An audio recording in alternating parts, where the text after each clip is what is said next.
It doesn't look like it's my fault, Brian. You're always busy with work. What did you expect me to do? Those were the exact words my wife, Tiffany, said to me the night I confronted her about cheating. Not, "I'm sorry." Not, "I made a mistake." Not even silence, which honestly would have hurt less. No. She looked me in the eye across the kitchen table we'd picked out together at a HomeGoods in the rain on a Sunday afternoon, and she handed me the blame like it was a bill I'd forgotten to pay. My name is Brian Carter. I'm 30 years old. I work in corporate logistics management in Charlotte, North Carolina.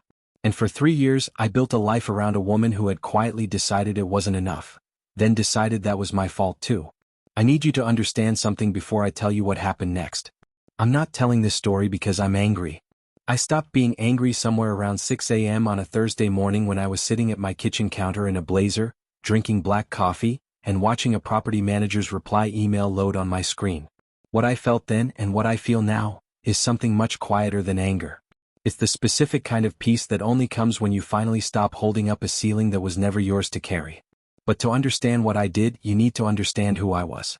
And to understand who I was, you have to go back to Dayton, Ohio when I was 9 years old, watching my mother come home from a double shift at a diner with swollen feet and a smile she forced so I wouldn't worry. That's where this story really begins. My father left on a Tuesday.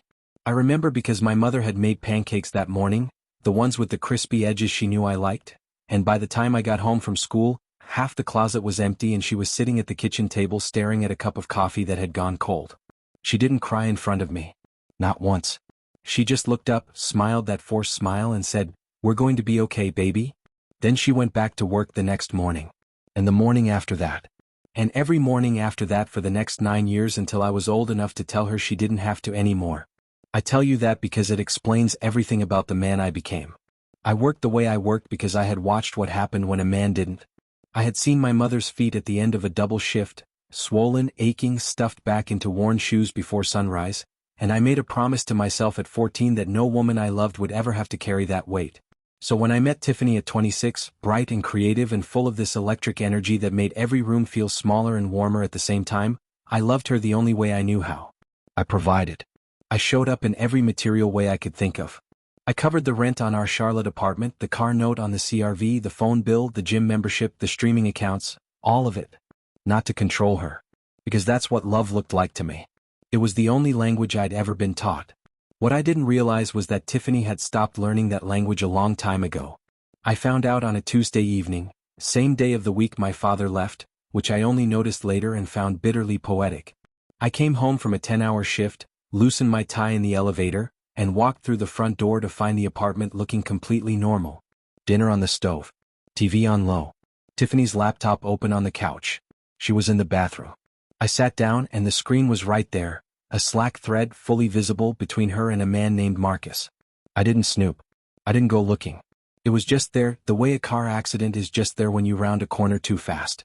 I sat on that couch for 40 minutes and I read every single message. My hands were completely steady. I don't know why I expected them to shake. Maybe because that's what you see in movies. But my mother had never shaken in front of me and I suppose I inherited that too. By the time Tiffany came out of the bathroom, I had already texted my lawyer contact from work. I had already made a decision. I was sitting at the kitchen table when she walked in, and I said the 6 words that made her face go completely white. I already know. Sit down, Tiffany. She stood in the doorway for a long moment. Then she sat. I slid my phone across the table, the Slack thread open, the timestamps visible, the messages exactly as I'd read them. She looked at the screen. Then she looked at my face. And I watched something shift behind her eyes when she realized that the calmest expression she had ever seen on me was the most dangerous thing in that apartment. I didn't raise my voice. I didn't throw anything. I didn't cry. I just said, "I've already made some decisions. I need you to know that before we talk." And I watched her open her mouth and close it again. Because she didn't know what that meant yet. But she was about to find out. I need you to understand something about Tiffany before I tell you what she said next, because if I don't, she sounds like a villain. And she wasn't a villain. She was something more complicated than that. She was a woman who had slowly, quietly, convincingly lied to herself for so long that by the time the truth arrived at the kitchen table, she genuinely could not see it. When we first got together, Tiffany was hustling. 12 freelance clients, late nights on her design software, mood boards pinned across the bedroom wall, pitches going out every other week. I admired that about her. I fell in love with that version of her first, the one who was building something. But somewhere between year 1 and year 2, my income became a floor she stopped trying to rise above. The clients dropped from 12 to 4. The late nights became late mornings. The mood boards came down.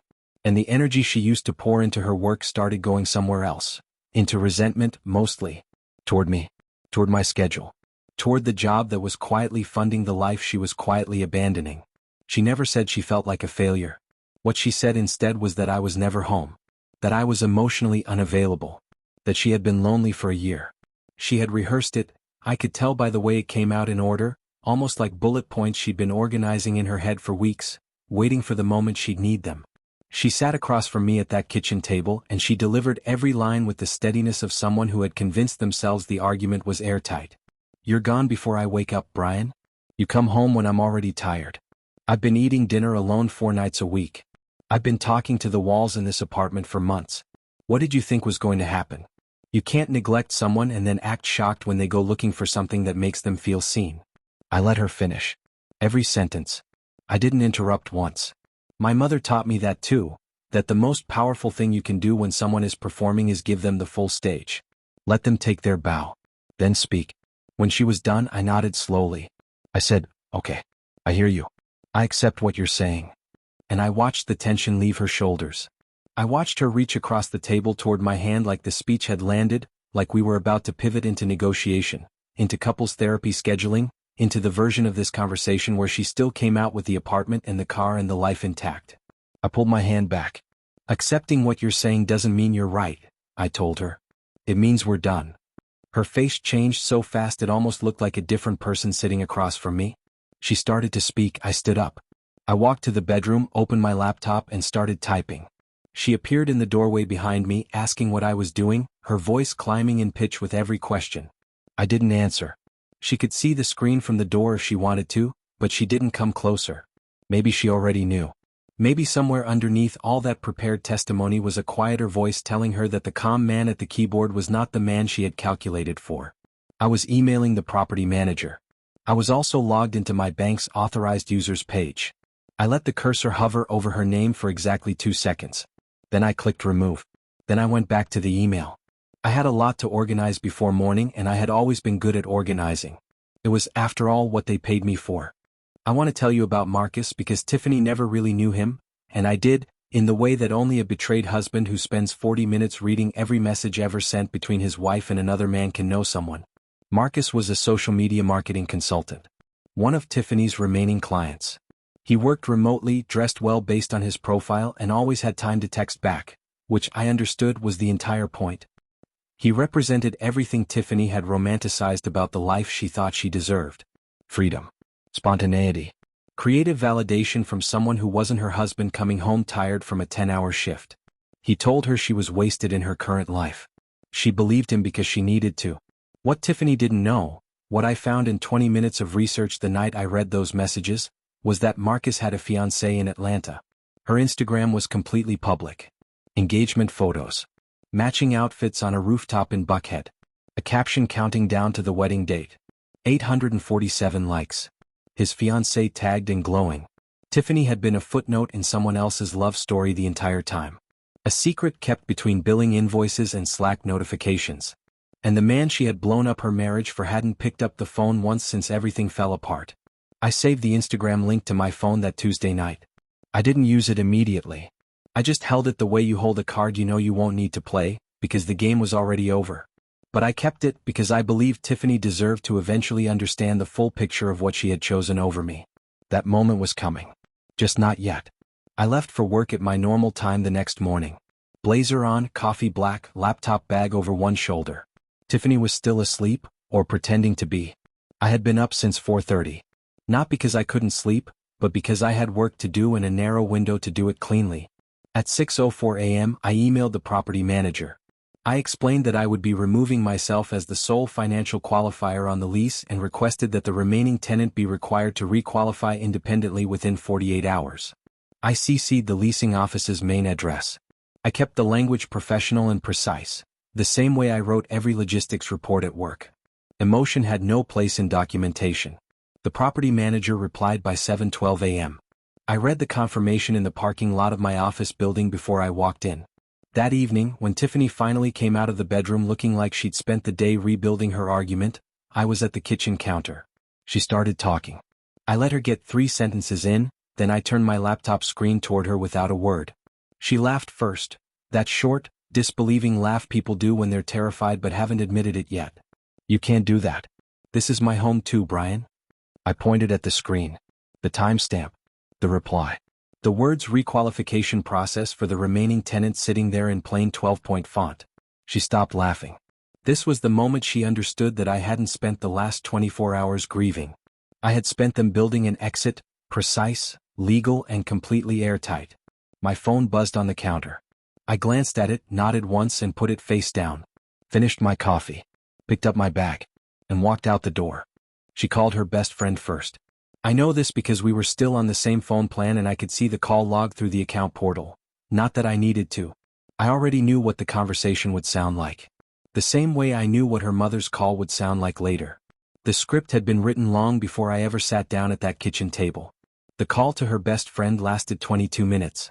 Then she tried to call Marcus. I know she did because she told me later. His line rang 4 times and went to voicemail. She called again. Same thing.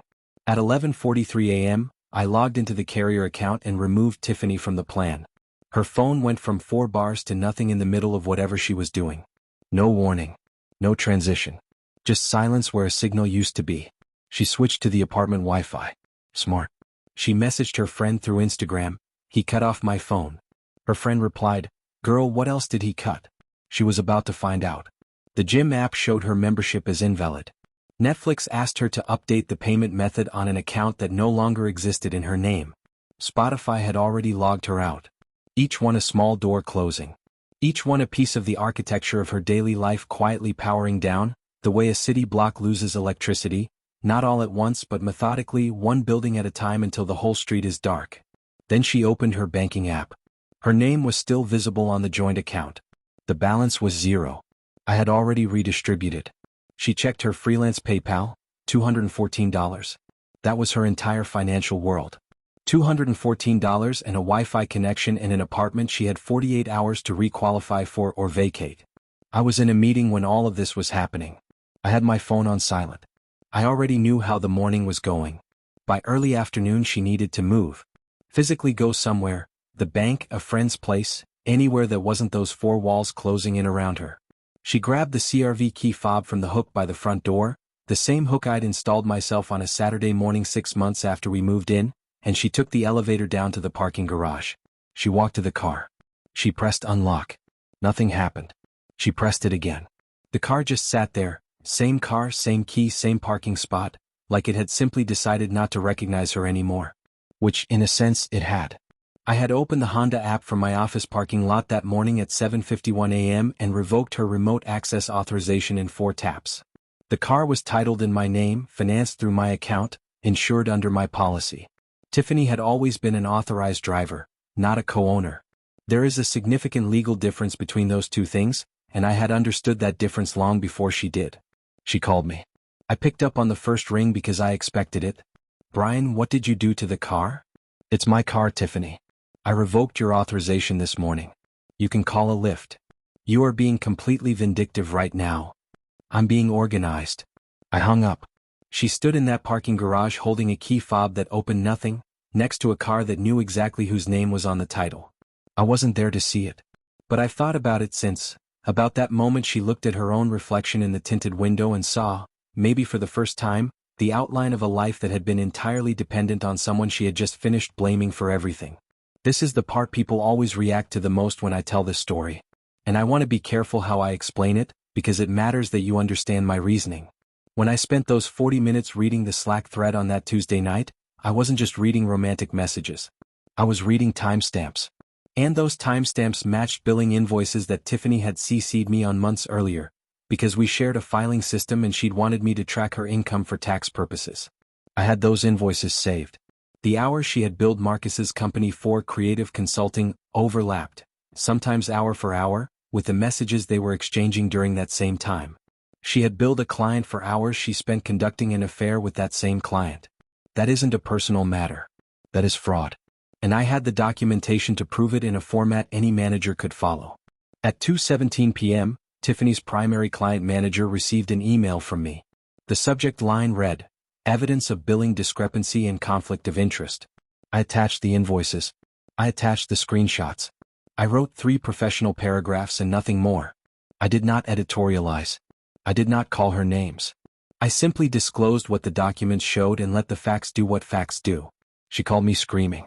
I let her finish. Then I said, "You billed him for those hours, Tiffany? That's not my opinion. That's your own invoice."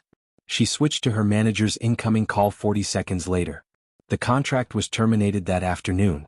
The freelance career she had been slowly hollowing out for 2 years, the last remaining thread of financial independence she had, was officially gone.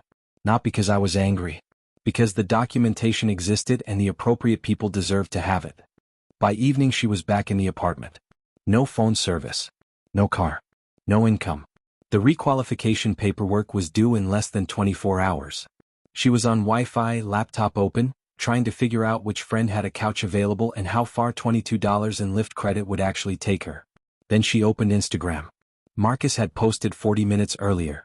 A professional photograph, the kind you hire someone to take, with his fiancée on a rooftop in Buckhead, Atlanta.